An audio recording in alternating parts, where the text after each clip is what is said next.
ரஜினிகாந்த் அவர்களுடைய வேட்டையன் முதல் பாடல் குறித்து அனிருத் அவர்கள் இப்போ சொல்லியிருக்காரு. ஆக்சுவலாக முதல் பாடல் பற்றி அவரே லைக்கா சொல்கிறதுக்கு முன்னாடியே அனிருத் அவர்கள் சொல்லிட்டாரு. என்ன சொல்லியிருக்காரு, என்னம்மா அந்த பாட்டு இருக்க போகுது அப்படிங்கிறதெல்லாம் இந்த ஒரு வீடியோவில் நம்ம பேசலாம். ரஜினிகாந்த் அவர்களுடைய வேட்டையன் திரைப்படம் அக்டோபர் 10 ரிலீஸ் ஆகுதுங்கிறத அஃபிஷியலாக அனௌன்ஸ் பண்ணிட்டாங்க. லைக்கா ப்ரொடக்ஷன்ஸ் நேற்று அனௌன்ஸ் பண்ணதுலேருந்து பல மடங்கு அந்த படத்துடைய எக்ஸ்பெக்டேஷன் வியாபாரம் எல்லாமே ஒரு மாதிரி கூஸ் பம்ப்ஸ் ஆகி ஹைப்பில் இருந்துகிட்ருக்குன்னு சொல்லலாம். இப்போ இந்த படத்துடைய முதல் பாடல் குறித்து லைக்கா ப்ரொடக்ஷன்ஸ் போடுவான்னு பார்க்கறதுக்கு முன்னாடி நம்ம அண்ணன் அனிருத் அவர்கள் போட்டு போயிட்டாப்புல. மனசிலாயோ அப்படின்னு சொல்லிட்டு வேட்டையன் சாங் கம்மிங் சூன் அப்படின்னு சொல்லிட்டு ஹண்டர் வந்தார் அப்படின்னு சொல்லிட்டு போட்டிருக்காரு. ஹண்டர் அப்படின்னா வேட்டைக்காரன், வந்தார் அப்படின்னு சொல்லிட்டு இதுதான் பாட்டோடைய டைட்டில் நினைக்கிறேன்.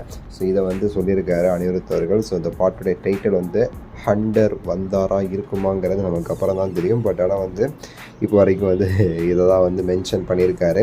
அண்ட் இந்த பாட்டுக்கு நம்ம சூப்பர் சுப்பு லிரிக்ஸ் எழுதுறாரு அப்படிங்கிறது நம்ம கன்ஃபார்ம் பண்ணிக்கலாம். ஏன்னா நேற்றே இது பற்றி அனிருத் அவர்கள் லைட்டாக ஒரு ஹிண்ட் கொடுத்தாரு. அப்போ இன்ஸ்டாகிராமில் அனிருத் அவர்களுக்கு அப்படியே குவாட் பண்ணி நம்ம சூப்பர் சுப்பு ஹண்டர் வந்தார் அப்படின்னு சொல்லிட்டு போட்டு போனார்.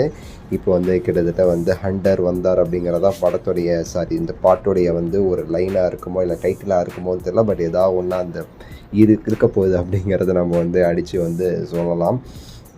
ஸோ வேட்டைக்காரன் வரார், அதான் வேறு என்ன அர்த்தம். நம்ம சேனல்லே ஒரு வீடியோவில் சொல்லியிருப்போம், நீங்கள் முன்னாடி பார்த்தா தெரியும். முதல் பாடல் வேட்டைக்காரன் வரான் அப்படின்னு சொல்லிட்டு இருக்கும் அப்படிங்கிற மாதிரி நம்ம சொல்லியிருந்தோம் ஒரு வீடியோவில் கூட.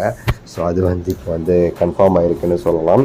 ஸோ வில் சி நிறைய இருக்குது அனிருத்தவர்கள் என்னென்ன மாதிரிலாம் அந்த படத்தில் விளையாடி இருக்கார் அப்படிங்கிறத நம்ம பார்க்கணும். ஏன்னா படத்துடைய ரிலீஸ் ரொம்ப பக்கத்தில் இருக்குது. ஏன்னா இவனுங்க லேட் பண்ணி பக்கத்தில் வரும்போது இப்போ தான் ரிலீஸ்னு அறிவிச்சனால கிட்டத்தட்ட ஒரு 50 நாள் கிட்ட தான் இருக்குதுன்னு நினைக்கிறேன். ஸோ அதனால் நமக்கு நிறைய ரிலீஸ், அதாவது அப்டேட்ஸ் நிறைய இருக்குது. டீசர் உடனே ரிலீஸ் ஆகிடும், எப்படியும் சாங்ஸும் அடுத்தடுத்து ரிலீஸ் பண்ணுவாங்க. சன் பிக்சர்ஸ் இருந்தால் நிறைய ப்ரோமோஸ் கிடைக்கும், லைக்கா எப்படின்னு நமக்கு தெரியும். ஸோ அதனால் நம்ம கோவத்தெல்லாம் அடக்கி வச்சுட்டு தலைவர் மேலே கான்சன்ட்ரேட் பண்ணி ரசிச்சுட்டு போய்கிட்டே இருக்க வேண்டியதான். ஃபஸ்ட் சாங் வரும்போது அதை பற்றி நிறைய பேசலாம். உங்கள் கருத்து சொல்லுங்கள். இதை பற்றி லைக் பண்ணுங்கள், சேனலை சப்ஸ்கிரைப் பண்ணி சப்போர்ட் பண்ணுங்கள். அடுத்த ஒரு நல்ல வீடியோவில் சந்திக்கின்றேன். நன்றி, வணக்கம்.